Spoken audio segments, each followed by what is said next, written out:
नाज़रीन, आज मैं एक ऐसे तारीखी घर पर मौजूद हूँ जो फ़ज़ल हुसैन शाह की मलकियत है। राजा रणजीत सिंह ने फ़ज़ल हुसैन शाह को ये घर 400 साल पहले तोहफे में दिया था।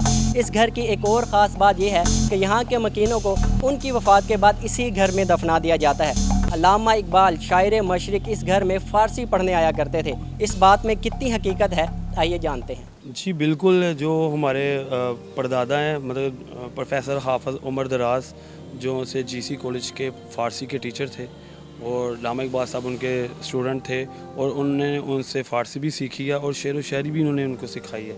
इस घर में अल्लामा इकबाल साहब आया करते थे और इधर आके खाना खाया करते थे, बैठा करते थे, उठा बैठा करते थे। उसके बाद वो जो से अपनी तालीम भी हासिल किया करते थे। इनकी क्या स्पेशलिटी थी और राजा रणजीत सिंह का बताएं कि वो कैसे इनके मुरीद हुए। वही आपको बता रहा हूँ कि ये ना बाबा जी जो दुआ करते थे अल्लाह के आगे वो उनकी पूरी होती थी। और उसके बाद जो राजा रणजीत सिंह है ऐसे ही ना उन्होंने दीनानाथ पटवारी को गिरफ़्तार करवा दिया। दीनानाथ पटवारी ने वो बाबा जी का मरीद था तो उन्होंने कहा कि जी दीनानाथ की वाइफ जो सी थी वो बाबा जी की वो भी मरीद थी। उसने बाबा जी को कहा कि बाबा जी तो आपने बशारत की थी कि दीनानाथ राजा बनेगा, तो दीनानाथ तो पकड़ा गया, रणजीत सिंह ने पकड़वा दिया। तो बाबा जी ने कहा कि जाके ना राजा रणजीत सिंह को मेरा हिसाब करे। तो दीनानाथ ने ना ऐसे ही ना राजा रणजीत सिंह परेड एक दिन गुजरा था तो दीनानाथ ने शोर मचाया कि जी मेरा हिसाब करो, मैं बेकसूर हूँ। तो ऐसे फिर ना रणजीत सिंह ने उसको ना बुलाया अपने दरबार में और दरबार में बुला के तो कहा कि जी क्या मसला, तुम क्यों इतना शोर मचा रहे हो। उन्होंने कहा मैं बेकसूर हूँ, मेरा हिसाब किया जाए। तो जब वो उसका हिसाब किया गया तो वो बेकसूर हुआ तो उसको कश्मीर का राजा भी लगा दिया दीनानाथ को। तो उसने कहा कि मुझे पता था कि मैं राजा लगना क्योंकि मेरे बाबा जी ने मुझे पहले बशारत दी थी। तो ऐसा सुन के तो रणजीत सिंह भी बाबा जी के पास आना शुरू हो गया। तो वो बाबा जी का मरीद ऐसे हो गया और उसके बाद उन्होंने बाबा जी को एक जगह भी बना के दी। उसके बाद एक मोरिया पुल तक उनको बाबा जी को जगह भी गिफ्ट की। अच्छा, आपको एक मोरिया पुल तक उन्होंने जगह गिफ्ट की, तो वो अभी भी आपके पास है या नहीं? बस ये हमारे पास 6 कनाल जगह है, बाकी उन्होंने उस वक्त को गवर्नमेंट के आगे दे दी। फ़ज़ल हुसैन शाह साहब का राजा रणजीत साहब जो तल्लुक़ था वो तो आपने बताया। जो सबसे इंटरेस्टिंग बात इस घर की ये है कि यहाँ के मुकीन हजरात जो हैं वो वफ़ात के बाद यहीं पर दफना दिए जाते, तो इसके पीछे क्या कहानी है? कहानी ये है कि जो हम इस टाइम 8वीं पुश्त चल रही हैं और बाकी हमारे जो से हमारे बुज़ुर्ग हैं, जो हमारे वाला साहब उनके वाला साहब, जैसे मैंने अपने दादा अबू को देखा हुआ है। बाबा जी की पहले इधर इंतकाल हुआ तो बाबा जी इधर ही वफ़ात हुई। तो उनके जो बेटे थे आगे उनके बेटे ने भी ख्वाहिश ज़ाहिर की कि मैं अपने वाला साहब के पास ही दफन हूँगा। तो ऐसे ही एक कब्रस्तान की शक्ल में घर बन गया। अच्छा, आप यहाँ पे उर्स वगैरह करवाते हैं? जी, हर सालाना इनका बहुत बड़ा उर्स होता है इधर और किसी से हम सपोर्ट नहीं, हमारे माशाल्लाह खुद ही अपने जेब से करते हैं। और हमने इधर कोई गला शला भी नहीं बनाया हुआ और बाहर से लोगों को भी अंदर एंटर नहीं होने देते कि। और उसके बाद ये हमारे घर का अंदर हिस्सा भी है। तो बस ये हमारे जो घर के हजरात आते हैं या रिश्तेदार आते हैं वही दुआ कर लेते हैं। अगर बाकी किसी ने करना तो वो बाहर से करके चला जाए। फ़ज़ल हुसैन शाह साहब आपने बताया इनका कि गद्दी नशीन थे और ये आगे ट्रांसफ़र होती रहती हैं चीज़ें, तो उसका क्या तरीक़ेकार है? क्या वो इसी जगह पर होता है और अगर वो है तो इस वक्त गद्दी नशीन कौन है? बाबा फ़ज़ल हुसैन शाह साहब पहले इधर गद्दी नशीन थे, उसके बाद उनके बेटे और उनके बेटे के आगे बेटे हो गए। मतलब कि सारे 8 पुश्तें इधर चली और इसी घर में ही सबको गद्दी नशीन मिली और आगे भी भाई को मिल गई गद्दी नशीन, वो मुझसे बड़े हैं तो उनको भी गद्दी नशीन। अच्छा नाज़रीन, ये पीछे कुछ कब्रें हैं, चलते हैं और ये हमें बताएंगे कि ये किस किस की कब्र है। जी नाज़रीन, ये कुछ कब्रें हैं, इनसे पूछते हैं ये किन की कब्रें हैं और ये कितने कितने साल पुरानी कब्रें हैं। जी, ये जैसे 200 साल 250 साल आगे जो उनके बच्चे वफ़ात पाते रहे उनकी ये सारी कब्रें हैं।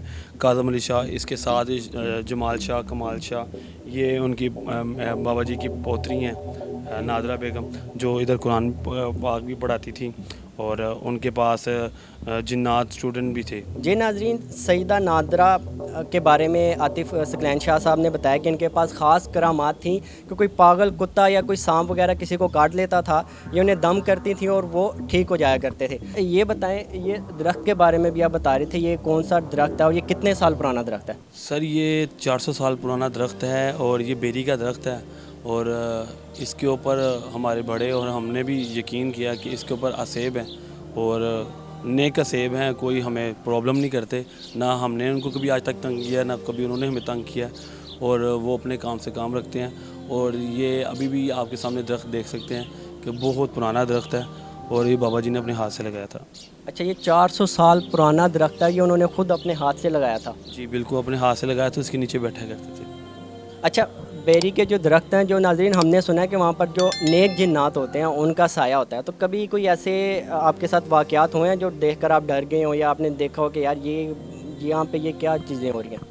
جی جی بالکل ایسے ہوتا ہے، یہ ہمارے گھر میں ہم آپ بچے بھی ہیں، ہمارے عورتیں بھی ہیں، مرد بھی ہیں، تو کافی دفعہ جیسے دروازہ کھل جانا، اس کے بعد کوئی قریب سے گزر گیا، یا ایک دم کوئی خوشبو آ گئی، یا کسی نے کچھ ایسے ٹھک ٹھک کر دیا، یا رمضان میں اذانوں کی آواز آنی، یا قرآن پاک کسی نے پڑھنا اس کا اونچی آواز میں سننا، اگر قریب جا کے سننا تو اس کی آواز بیٹھ جانی، مطلب کہ آواز سلو ہو جانی، تو یہ بڑا ہم نے دیکھا۔ اس کے بعد میری والدہ نے دیکھا، جنات دیکھے، مطلب کہ وہ اندر سے آئے، اندر سے آ کے والدہ نے دیکھا، پھر والدہ بس چلا بھی نہیں گا تو ان کی طبیعت خراب ہو گئی، لیکن ہمارے دادا ابو نے اس ٹائم حوصلہ دیا تو وہ ٹھیک ہو گئی، مطلب کہ۔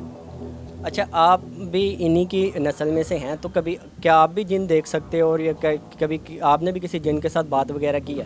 بات تو نہیں کی، 2-3 دفعہ دیکھا، ایک دفعہ مجھے اوپر سے دھکا دے دیا تھا، لیکن کسی نے دھکا دیا تھا، تو لیکن شکر ہے الحمدللہ مجھے خراش بھی نہیں آئی تھی، ایک منزل سے اوپر سے گرا تھا لیکن کچھ بھی نہیں ہوا، اللہ کا شکر ہے۔ لیکن یہ تھا اس ٹائم میں نے اوپر سوسو کر دیا تھا تو مجھے کسی نے اوپر سے دھکا دے دیا تھا۔ تو جی ناظرین، یہ دربار ہے فضل حسین شاہ صاحب کا، آپ کو لے کر چلتے ہیں اندر قبر کی طرف۔ اچھا، تو سر یہ بتائیں کہ کیا کوئی باہر کے مرید حضرات بھی یہاں آ کر دعا کر سکتے ہیں، یا بس خاندان کے جو لوگ ہیں وہی یہاں پر آ کر دعا کرتے ہیں؟ نہیں، ادھر سبھی آگے دعا کرتے ہیں، ان کے بابا جی کے آگے اولادوں کے اتنے مرید ہیں کہ وہ پاکستان سے باہر بھی مرید ہیں، ان کے آگے جیسے بابا جی کے کرم نوازی تھی، ان کے بیٹے کے، ان کی مختلف کرم نوازی بھی چینج ہوتی رہی، ان کے ہاتھ میں ایسا ہے کہ اللہ تعالیٰ نے فیض دیا تھا، جیسے سید ڈاکٹر اختر حسین شاہ صاحب، جس کے گھر بیٹا پیدا نہیں ہوتا تھا، بیٹیاں ہوتی تھی پیدا، تو ان کے گھر بیٹا بھی پیدا ہوتا تھا، اور اس گھر کا پیالہ بہت مشہور ہے کہ مطلب کہ پیالہ چلتا تھا۔ ان کے بعد ان کی جو وائف تھی وہ بھی ڈاکٹر تھی، اور جس عورت کو 18 ہوتا تھا، بچہ پیدا ہوتا تھا، فوت ہو جاتا تھا،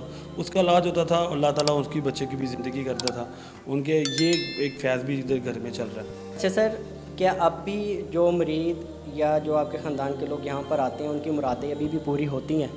جی بالکل، ان کی مرادیں ادھر پوری ہو جاتی ہیں، اللہ تعالیٰ کے اس گھر میں بڑا فیض دیا ہوا ہے، اور اللہ تعالیٰ اس گھر کی بڑی سنتا ہے، دعا بڑی قبول ہوتی ہے، اور بڑی دنیا آتی ہے اس گھر میں، اور بہت زیادہ مرید ہیں۔ اور آپ کو میں نے بتایا تھا کہ اس گھر میں ان کی جو بابا جی کی نسل ہے آگے جتنی سی نیچے ہماری تک جا رہی ہے، وہ اس ٹائم بھی پاکستان میں ہائی پوسٹ میں ہیں۔ کوئی بھی چیز ہو جب وہ آپ کے پاس ہر وقت موجود ہوتی ہے، اسے انس ختم ہو جاتا ہے۔ یہ قبرستان یہاں پر موجود ہے، بابا فضل حسین شاہ صاحب کی قبر یہاں پر موجود ہے، تو کیا آپ کو کبھی ایسے ان سے انس یا ان سے محبت وغیرہ میں آپ کو نہیں لگتا تھوڑی کمی وغیرہ آ گئی ہوگی؟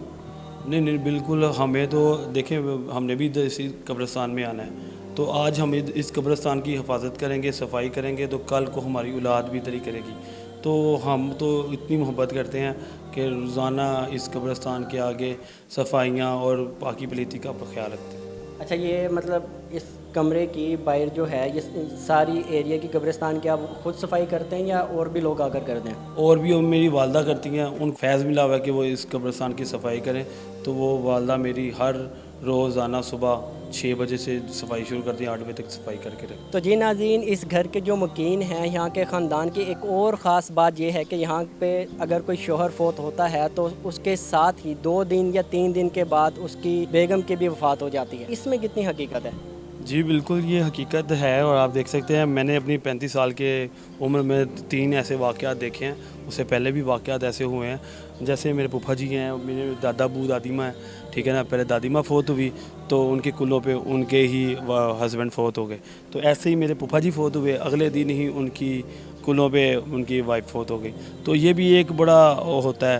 اور کبھی کبھی ایسا بھی ہوا ہے کہ میرے دادا ابو فوت ہوئے ہیں، دادی ماں فوت ہوئی، اگلے دن ان کے بڑے جوائی فوت ہو گئے، ٹھیک ہے نا، پھر ان کے بیٹے فوت ہو گئے، ایسے بھی کبھی محبت ہوتی ہے، محبت کے ساتھ سبھی وفات ہو جاتی ہے۔